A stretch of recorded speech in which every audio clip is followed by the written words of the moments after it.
Gosh, don't make us blush.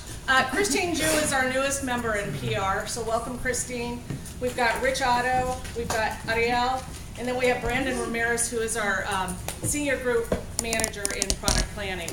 So, again, welcome to New Orleans. Hope you have a great time. The route is going to take us to Mississippi. It's a 2-hour drive. We're going to have lunch in Long Beach and then head back. So again, I'm hoping to stay in front of the weather. I'm from California and I'm not used to this, but I think we'll be good. The windshield wipers work well. We did the route yesterday, so all is good. Hashtag is Hyundai Elantra. So if you guys can use that on all of your posts, we will have a contest using Instagram and Twitter. So best photo and Christine, what was the other part? Just best post. Best post. All right. And if you're not on either one of those, we'll figure out a way to get everyone's name in the hat and then select the winner. Lori, yes. Does that go for the pair of people that are driving, or is it just individual? If you want to split your gift. Okay. So that's the answer I was looking for.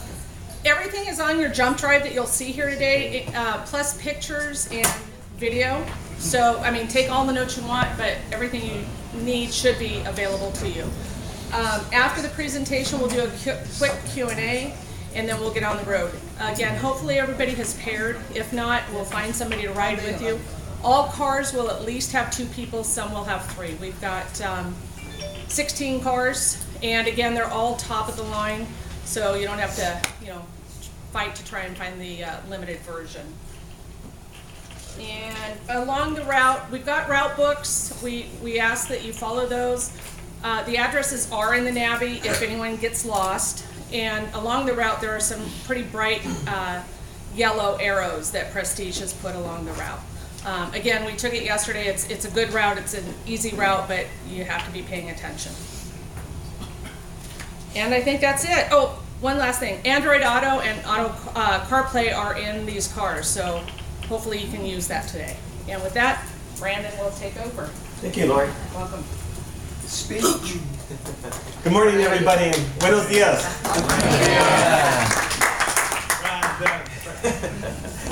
So when I was growing up, I thought that when a vehicle was developed, the designers just designed the vehicle and the engineers just built it.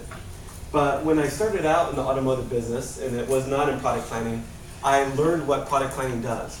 They're that middleman that develops the whole concept that includes the design inspiration, powertrain, the size of the vehicle, the features, and that middleman is what I do. And it's so exciting because I developed the whole concept for this 2017 Elantra. So it kind of means a little something to me, why I present this. So what I'm going to be doing is I'm going to talk about corporate Hyundai, some of the performance, and then I'll talk about the Elantra. So last year we had the best year ever. Our sales exceeded 760,000 units, and that's up 5%. Now what I'm going to do is I'm going to tell you about what's happening in the industry. So you can see on the left, on the total car industry sales, that's actually down. That's where Hyundai excelled. We have a lot of sedans to meet that demand. But this is the total light truck segment, and the gray bars are the industry. Explosive growth, but you can see with the blue line, we had a marginal increase. The reason why is we were production constraints on our CUVs. But last year, you joined us at Asheville, and you got to experience the all-new Tucson. And Tucson has been a success. Sales are up 75% on a retail basis to actual consumers. Also, third-party demand sites show interests are up. 123% interest was up for Tucson, for KBB, and 119% for Edmunds. Now, I have good news. We're going to increase production of Tucson to be, and we anticipate selling 90,000 units this year. Now, Santa Fe Sport is currently built in Georgia. So that's going to maintain its production capacity. But we're increasing production at Hyundai Motor Manufacturing in Alabama. So we have even more incremental volume, production volume, to meet the growing demand. Now, when we look at calendar year 2016, there's a forecast company that we use. It's called IHS, and it shows that the industry is expected to grow at 2.1%. But in the compact car segment, that's also expected to grow 1.3%, and that's great. Also, in the compact car segment, loyalty is very important. So the loyalty for the compact car buyer is 34%. And Elantra ranks number 2. So we're well positioned to take advantage of the growth in the segment, as well as from a loyalty standpoint.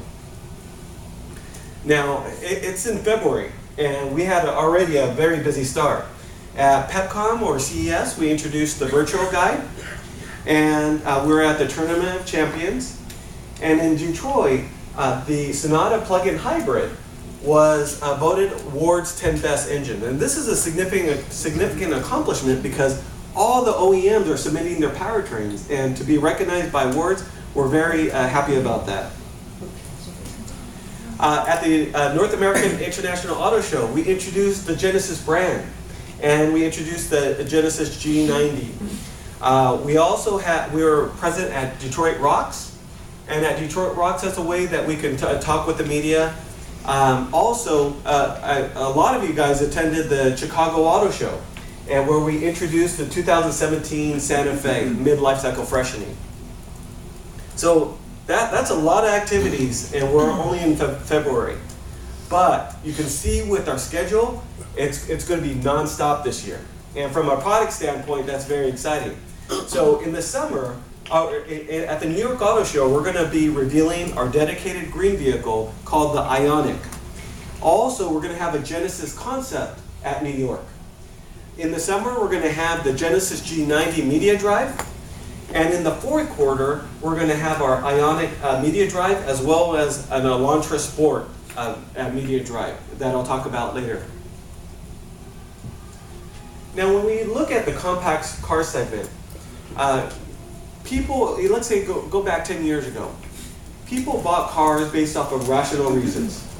It's reliable, it's price, it's fuel economy. But nowadays, people have more options. And people want a stylish vehicle. They want premium features. They want a fun-to-drive vehicle, but not fun to drive like handily. And it's fun to drive like freedom from road noise, ride quality. People want that. So now people are shopping based off of their heart. And with Elantra, we want to capture their heart. So there are 3 objectives that we developed in order to develop the Elantra. One is to deliver a striking design. Number 2 is to have efficient powertrain. Now, the most important purchase reason for the segment is fuel economy. So we focused on that. There's going to be 2 all-new engines. We also improve driving dynamics significantly, and you'll get to experience that today.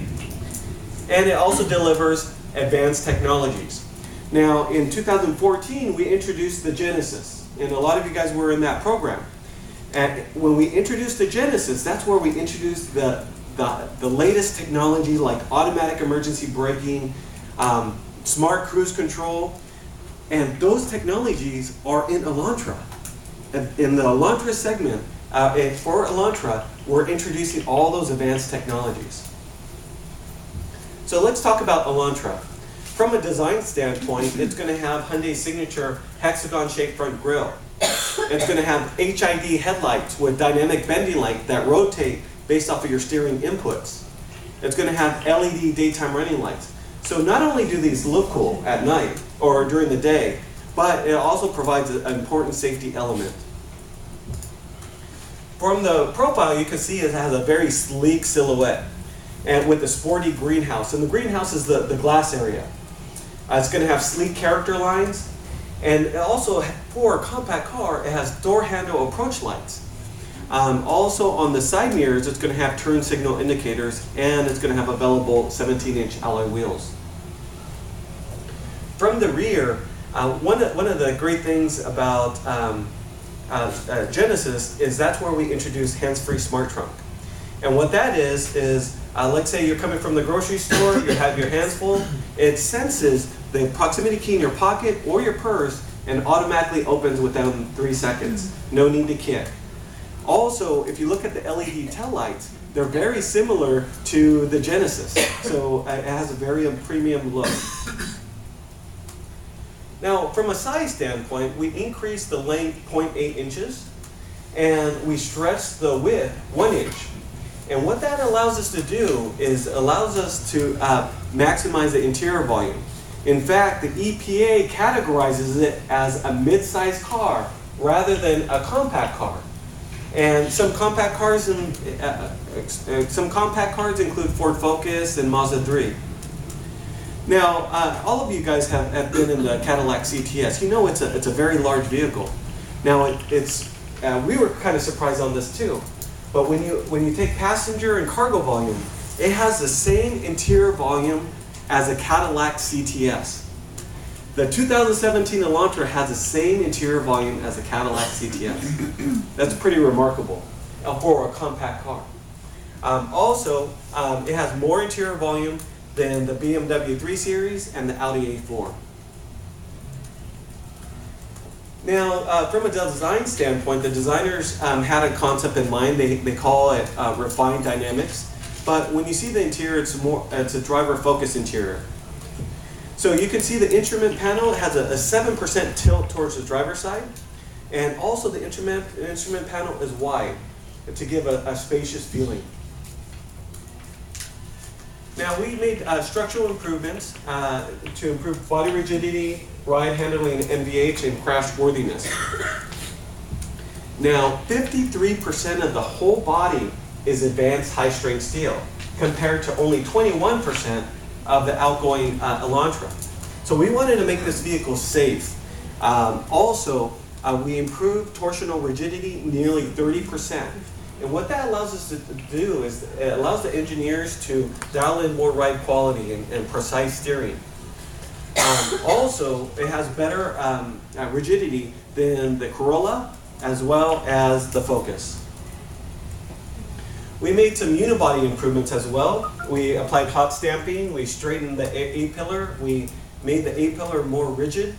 Also, we applied structural adhesives. Now, we improved that from 10 feet from the outgoing Elantra to over 390 feet. And what you usually do, what other OEMs do is just do spot welds, but by applying the structural adhesives, it actually makes the vehicle stronger. Also, it's lighter in weight than applying even more steel or metals. When you drive today, you're going to find that the ride quality was significantly enhanced. Now, from an engineering standpoint, on the outgoing Elantra, the damper was in a reclined position. But now you can see it's more of a vertical type, which allows us to manage the ride quality a lot better. Now, remember I mentioned buyers want a vehicle that's free from noise. So we focused on that. So it's going to have an isolated subframe. Also, the dash, the holes are much smaller to improve NVH. Also, the carpet has more foam. And also the rear wheel has a felt liner inside to reduce the noise. Now, one thing that you'll notice is that we don't have any of the vehicles here, but what we did is we purchased the competitor models, we took it to the proving grounds, and we instrumented the interior, and we drove the vehicle, the Elantra versus the competition, and to identify what are the differences. And what you can see from this table is, you guys may have driven the 2016 Civic. In every area, wind noise, road noise, idle noise, we have a better NVH than the Civic, and the majority of the competition as well. Now, this is not a subjective test because everything's instrumented. Now, there are going to be 2 engines available at launch. There's going to be a new 2-liter engine that delivers 147 horsepower and 33 miles combined. That's an improvement of 1 mpg.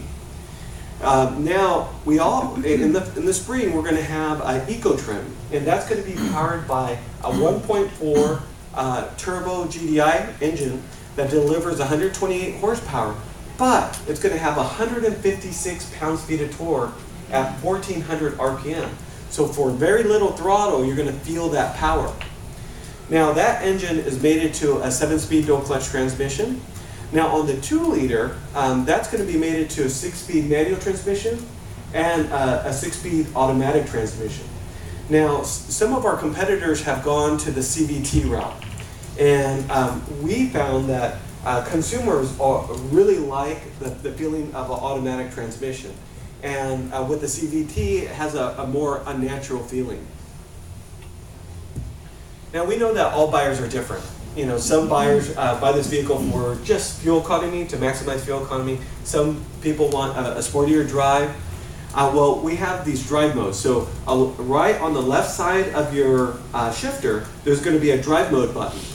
The default is normal, and that has well-balanced performance. But Eco, what that'll do is it'll maximize your fuel efficiency. For Sport, it's going to have a more fun-to-drive feeling. You're going to feel it when the steering, you're going to feel it in the engine, you're going to feel it in the transmission. So go ahead, when you're driving today, go ahead and try the different drive modes, but especially the Sport.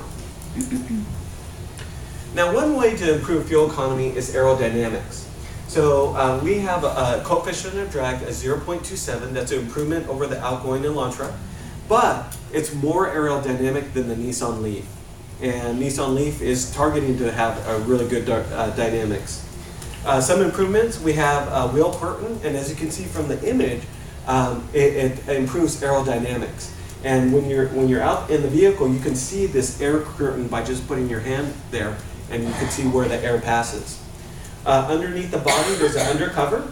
Also, on the rear bumper, there's a undercover rear spoiler for improved dynamics. Also, the deck lid has also been increased. Now, in the Elantra, we have a front camera on the front windshield and a radar on the bumper, and they work together to provide what we call a sensor fusion. And we're able to provide automatic emergency braking with pedestrian detection. As you can see from the table, not a lot of the competitors have the automatic emergency braking, so this is a key advantage over the competition. But pedestrian detection, there's no compact vehicle that has this feature. So that's a segment first.